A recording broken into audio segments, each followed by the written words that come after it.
The plum, the squirt, and the lip that's like, You mean the eggplant? sure. Oh, the aubergine. Yeah. It's Or known like as the The peach aubergine. emoji. The peach Which emoji. one? Oh, yeah. Peach emoji. The flames or the Oh, the flame Firework. heart would be good too. The flame Flame heart. heart's good. But I I used like to use the that one mouth. all the time. Flame one, and then I like the little sparkle thing. Oh, What was yeah. that? Like that? The sparkle things. Yeah. Yeah. Sparkle. Just like that? This album feels very sparkly to me.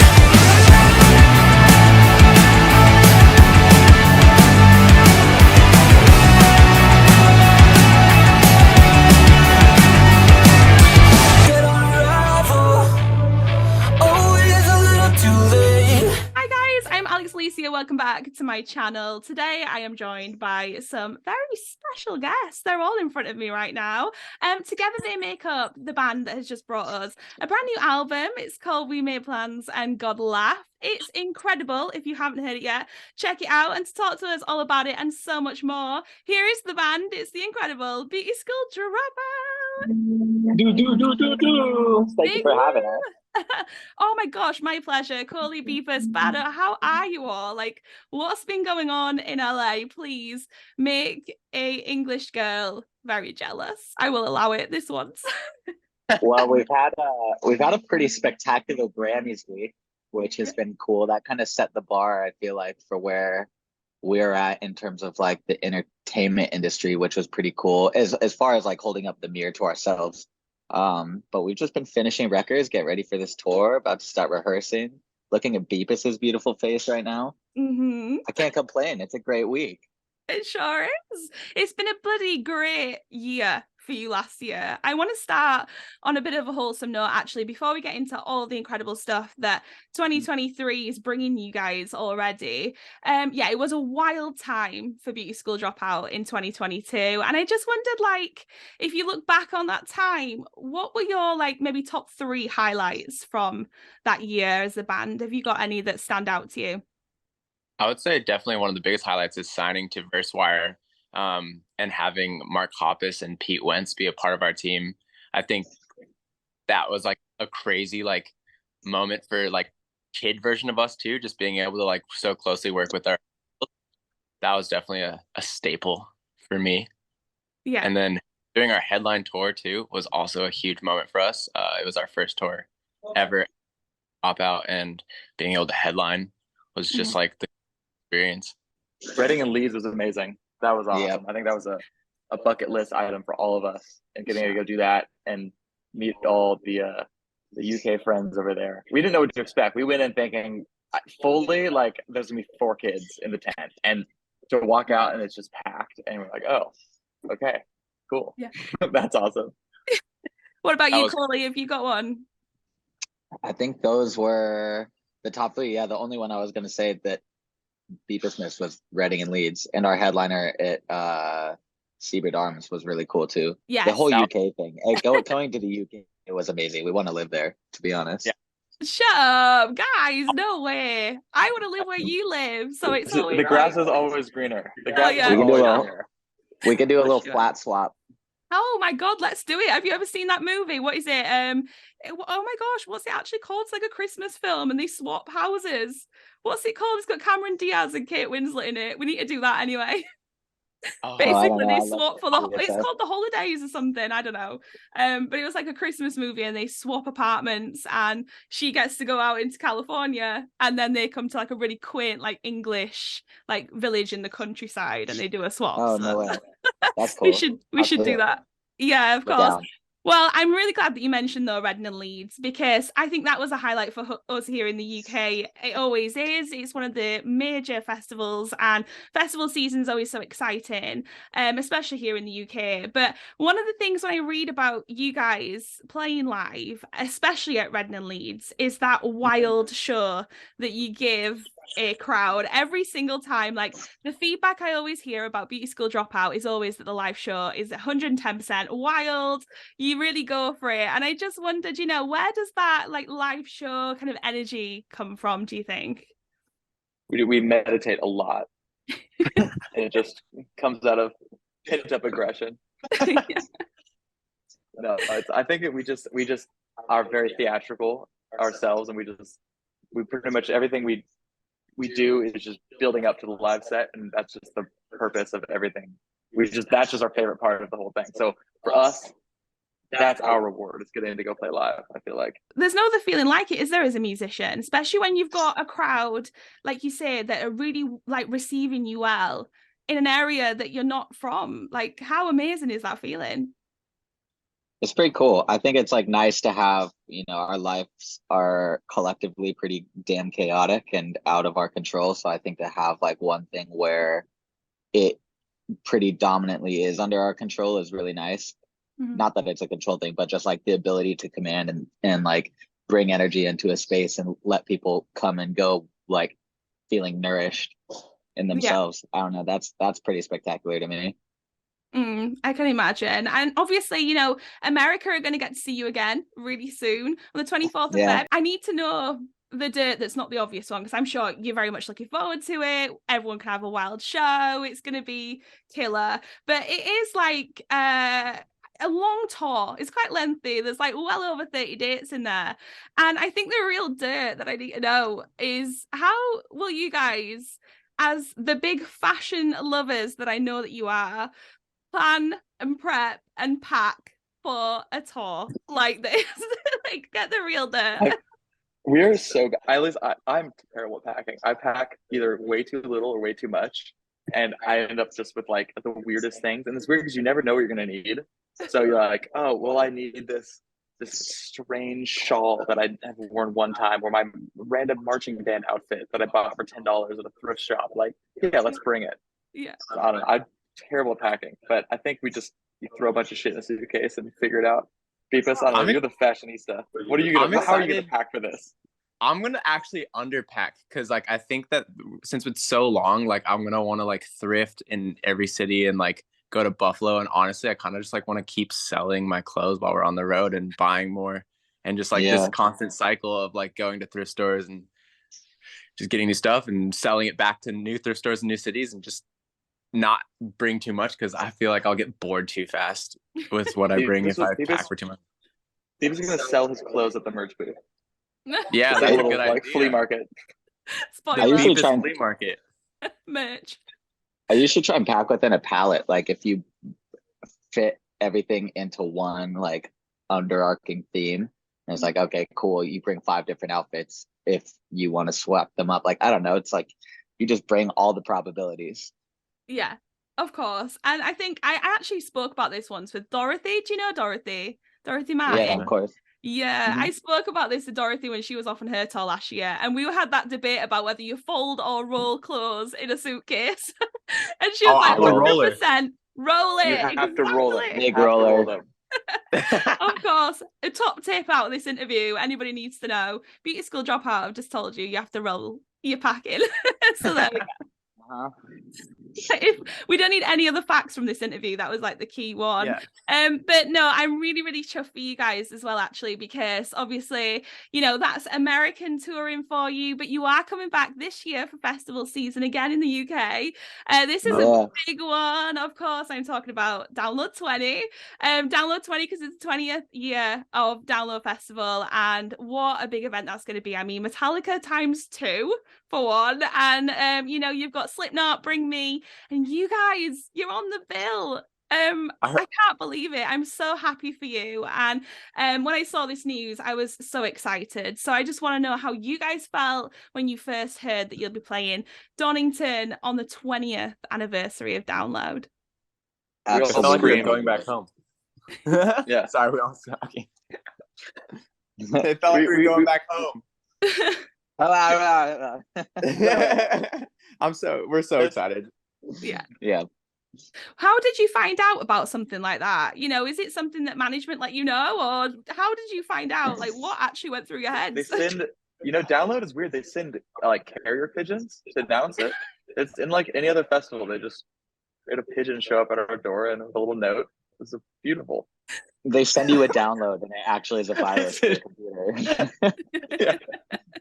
It's almost like Harry Potter vibes. You get an owl through the window or something, just carrying his little envelope. Download, you're on. No, it's really exciting. You know, I actually want to ask you guys, you know, because obviously people that might watch this might be more so from the UK. So if they were thinking about coming to see the Beauty School Dropout set, like, what would you say to them to entice them to the show? Have you got anything you want to throw at them to come and watch you at Download this year? Don't be dumb. Bring your bulkiest shoes because it's gonna get rowdy. For We sure. may we may end up in the pit with you. We definitely will. I actually also I need to say, witness me. I love the Only comments, guys. Only the real ones. Only the real ones will know. There will be no context given for that. Just witness me. Oh, what will they witness, Coley? I need to know, like, what's going to go down at Download, or can we not know? Is it a big secret? Have you been planning this very exciting, like, show for us all? We can't even say. Yeah. It's so Valhalla. spectacular. It is so spectacular. I don't think the UK government is ready for this. Oh, The royal family has no idea what's about to hit them. It's beautiful. How would you actually feel if a member of the royal family came to see you guys play live? Like, would you treat the show any different? Probably not. I'd probably go 2% harder.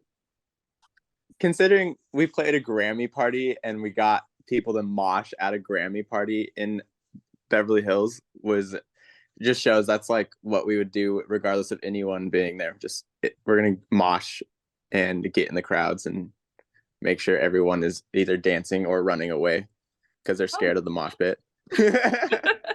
I love that. I went into a mosh pit only once in my life, I am ashamed to say, because I went in there and Jesus Christ, I needed out. As someone like were elbowing like right in the rib area. I was like taking like hits to the head, and I thought, I don't know if this is for me. I'm more happy on the outskirts filming the chaos, like watching everybody else go for it. But my friend at Download, I brought her one year, and she's not a rocker, she's not a metalhead, and we were watching Asking Alexandria, and I think it was Into the Fire came on, and they came out to that song, and obviously you know that song goes off if you listen to it, and she literally was stood next to me 1 minute and then flew off the other end the next, because honestly the crowd just took her, and she'd never seen That's very funny. anything like it. But I can't believe you guys have played the Grammy party. I mean, that's so exciting. Like, what can you take away from that experience, really? Like, what can you tell us about that potentially that maybe we haven't seen yet on your Instagrams and stuff? The industry folk in LA definitely don't love to get down and dirty at a punk show, but that's just where we come in. We're professional, menaces. Like, we just tear things up. So I think that's our superpower. Yeah, So we get all the industry dudes in suits really, really scared. And so yeah, I think that's just kind of what our Grammy experience was, and sneaking into things. We're not sneaking into things. For sure. Oh, guys, I actually have to say I'm quite impressed as well, because when I was digging into you and seeing like when you kind of first started, which wasn't actually too long ago, it's like your first show that you played together. Am I right in thinking that this was like a weird one? You played it, what was it, like a resale warehouse kind of store in like summer 2021? Is that right?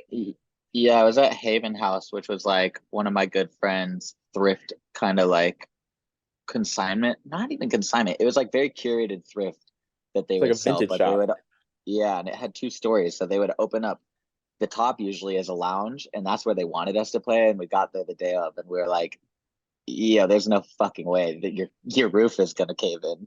And so we made them open up the whole bottom floor of the store, and we played in there. And by the end of it, there was like a flood of beer and water and sweat. Oh. Pretty awesome.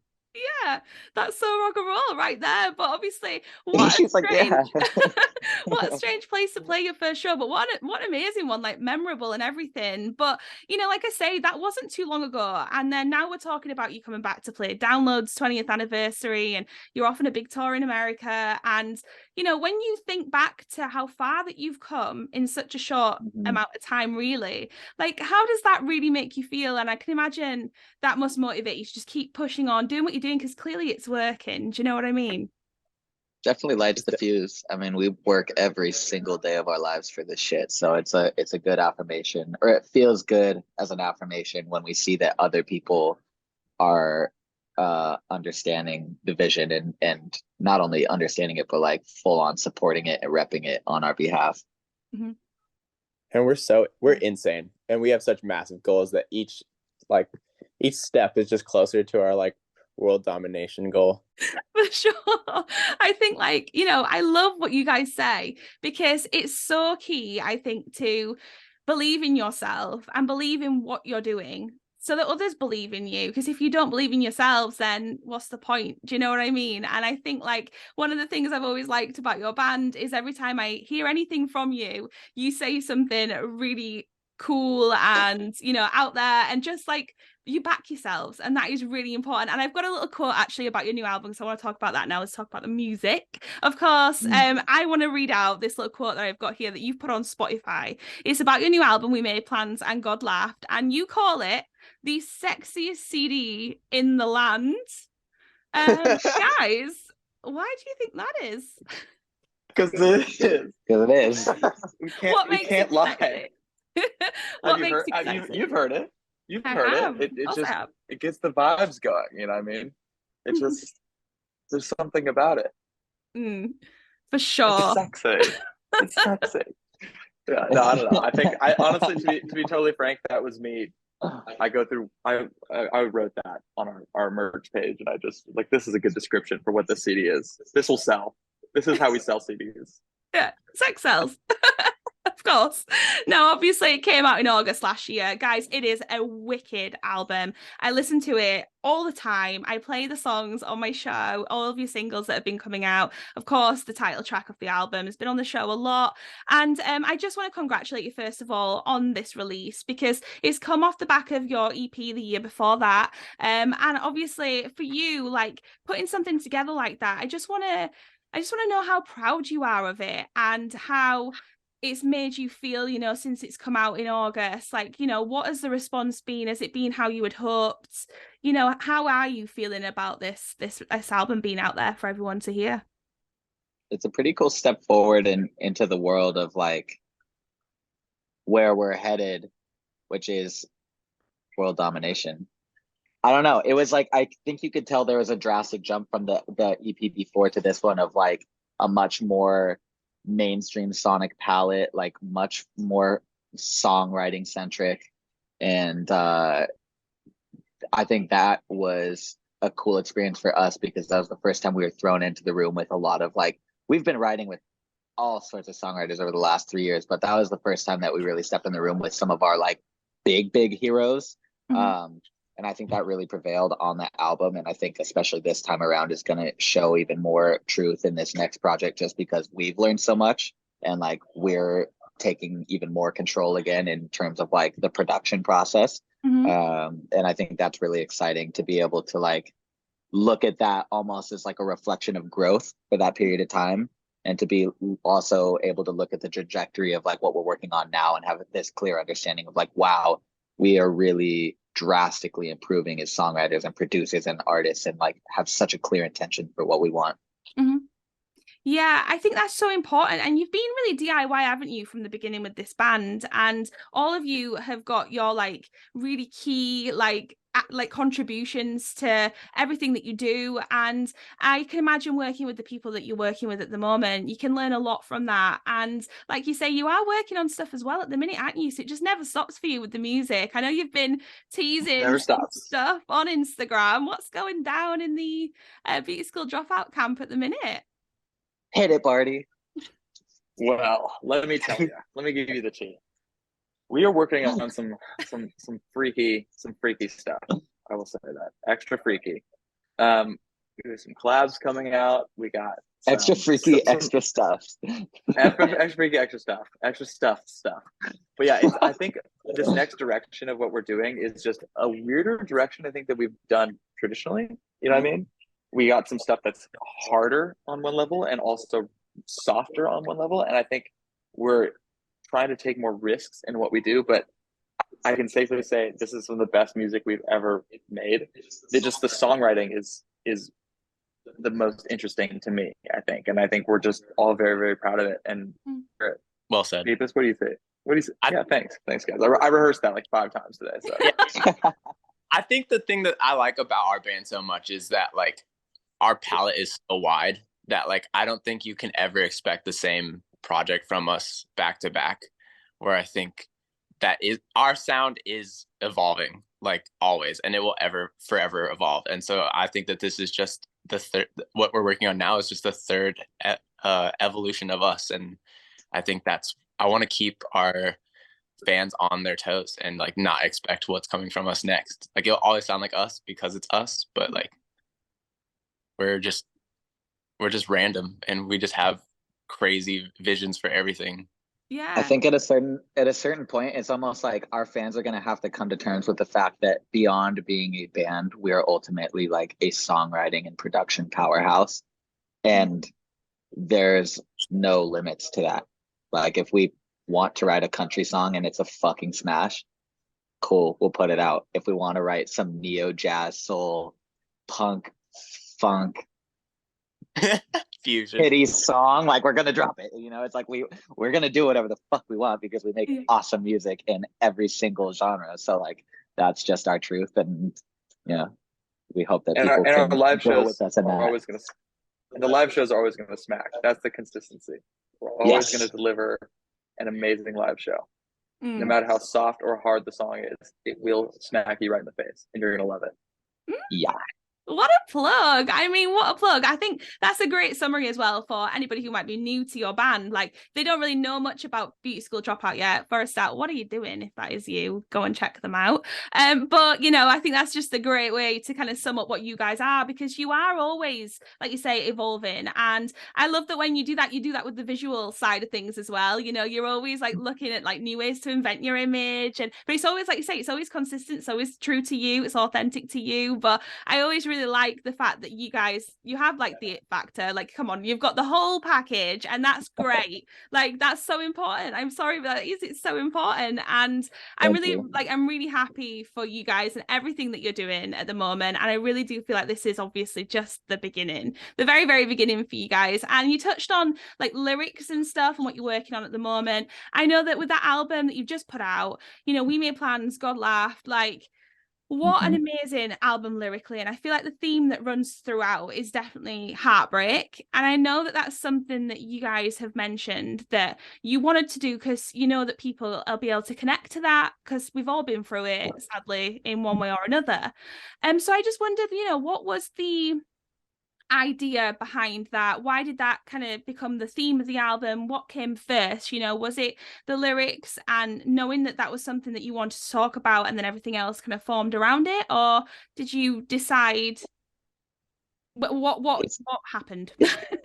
It's kind of funny. I think there's this like weird human nature to naturally like take any context of like the you versus me perspective into like the heartbreak land. But if you really listen, like the only song on that entire album that is about like a heartbreak or true heartbreak was Assassin. The rest of it, like yeah, was more of just like, I'm not even gonna go into that story. That was a long one. But like a lot of it is more talking on like just specific events that have happened in our lives, or like things that pertain oftentimes to like our mental health or past drug abuse or past issues that we've had with our own vices.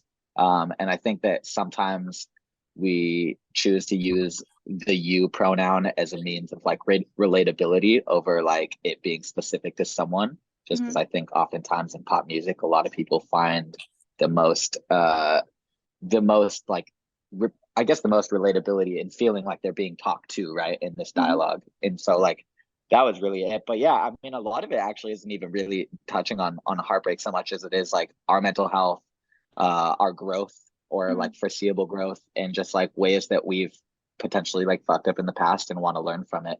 Yeah. When you are like opening up in that respect, you know, it can be seen as a lyricist as quite a scary and daunting thing to do, essentially, because you are like pouring your heart and soul into this work, and then people get to hear it back.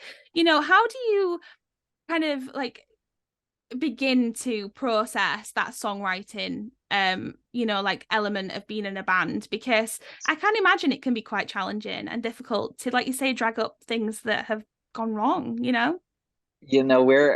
we always say this is like a marriage for us. Like it really is. We're so transparent about everything. And I think on a songwriting level, something that I truly love about us as a group is that like we are constantly pushing for the most impactful verbiage possible and like the most impactful way to say something.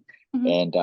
And because of that, I think we all kind of have this mindset of like, if it scares you to say it a little bit, then it probably should be said, Mm-hmm. because that's art. Like that is the best art comes from the darkest places. For sure, for sure. And I feel like, music's so incredible for those kind of moments in life. It's so relatable and it's open to interpretation. And that's what I do like about, like you say, there's not a major, like, it's not heartbreak in terms of relationships necessarily, but like heartbreak in other ways. Like you say, it's open to interpretation. And I think that's really clever.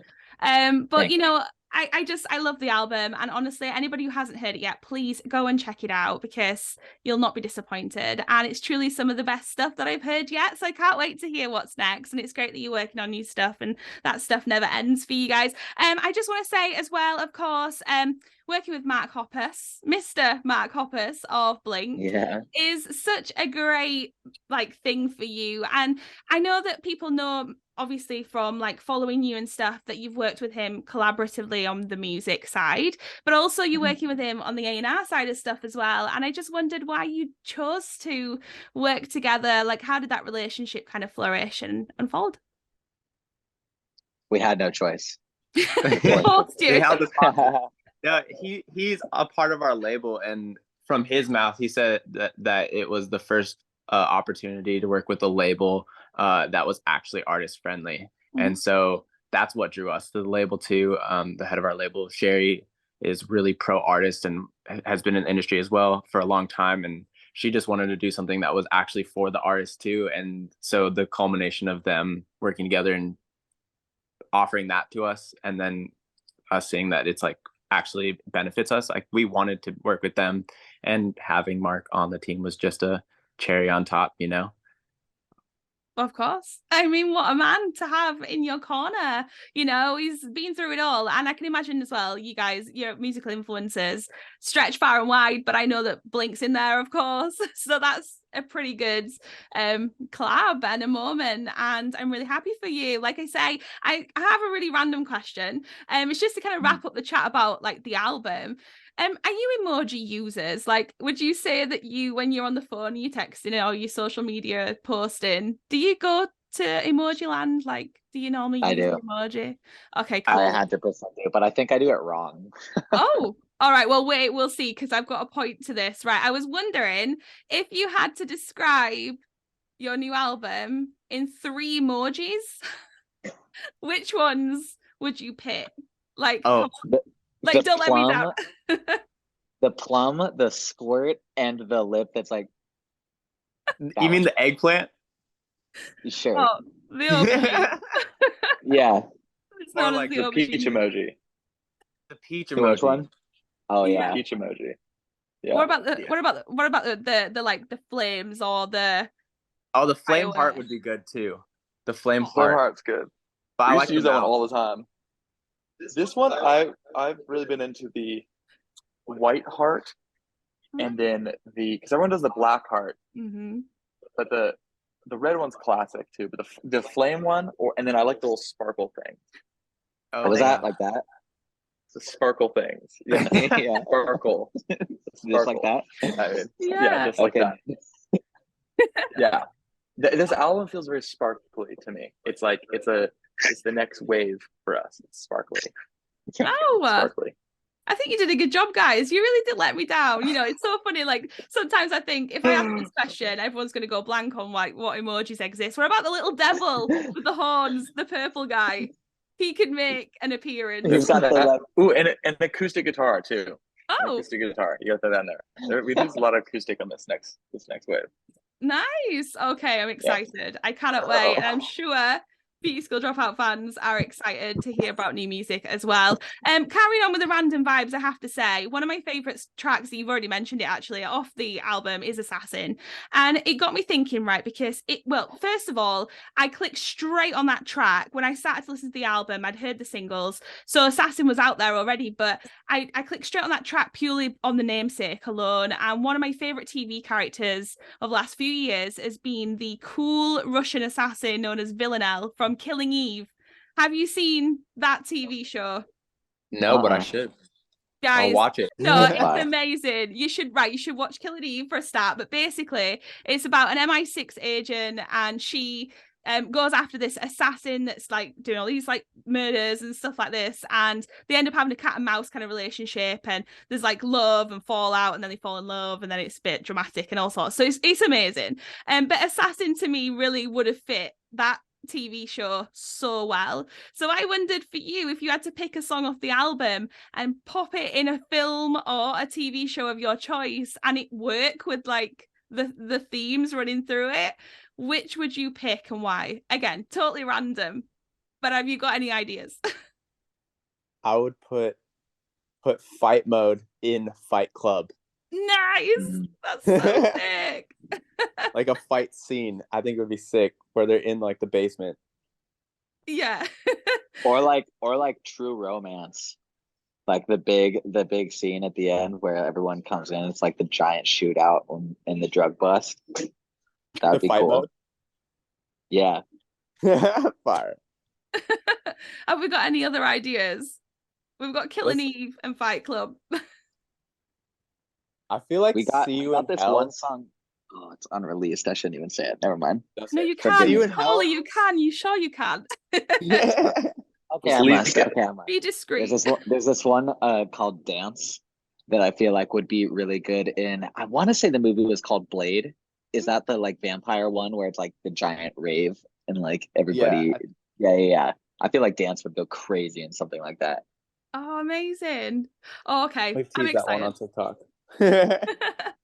Yes, definitely. Guys, I have another random question for you, and I feel like you won't disappoint in this area because I'm sure that you've got many wild ones you can pick. But do you have like a motto, a saying, or a quote that you like to live your lives by? Maybe individually or as a band? Anything come to mind? I really like the whole concept that there's room for everyone, so support the people around you. I like live by that motto. I want to just support my friends and feel supported by my friends. That's nice. That's a really nice one. I thought it might be like you might come up with some silly ones. I wasn't sure. I don't know. That is a good question. I don't know if I have like a life. Oh, in the wise words of Jason Butler, I have tattooed on my leg, raise hell until it's high enough to be heaven. Oh, that's amazing. And you have that tattooed as well. Yeah, it's on my deep cut on the thigh. Oh, nice. I think mine is leave it better than you found it. I think that shows up in ways. We always try to be kind to everybody, and like when we show up to the venue, like we'll tear that bitch apart, but like we'll always make sure we clean up after ourselves and like shake everyone's hand. And everyone's always like, "God, you guys are so nice." Or like, "Yeah, wouldn't you want to be treated nice?" So I think we just try to like carry that forward, you know. Guys, it really has been a pleasure talking to you. Thank you for answering my really random questions as well at the end there. But one of my final questions for you really is not really a question. It's just an opportunity for you to be able to reach out to your lovely followers, your fan base so far. And I wondered if you have anything that you would like to say to Beauty School Dropout fans and followers, anything that you want to let them know or mention to them at all. Thanks for being on this ride, and the roller coaster is only getting crazier. So strap in. Because y'all got a lot to be looking forward to. We are not stopping anytime soon. We're in our terrible twos. We're still babies in our career, and the ceiling is really high up, and we haven't even you can't even see the ceiling yet. There's no ceiling. We've blasted through the ceiling. Apart from the one right there, but that's okay. Bardo can fly right through it. Okay, superpowers. I love it. Guys, thank you so much for chatting. It really has been a pleasure. Awesome to meet you as well. Congratulations once again on the album We Made Plans and God Laughed. It is out now, everyone. Please go and check it out. Don't miss their set at Download 20 this year. It's going to be incredible. I can't wait for you guys to come back to the UK. Good luck with your tour in the US this month and next month and into April. And have a bloody good one. Thank you so much. Thank you, guys. I will let you go. Pleasure. Thank you so much. for spinning us. Thank you for supporting us and Seriously. having us on your show, and we're really grateful. Oh, it's my pleasure, Yeah, guys. seriously. Truly. Right. Have a Thank you, lovely Alex. day. You too. Bye. Oh,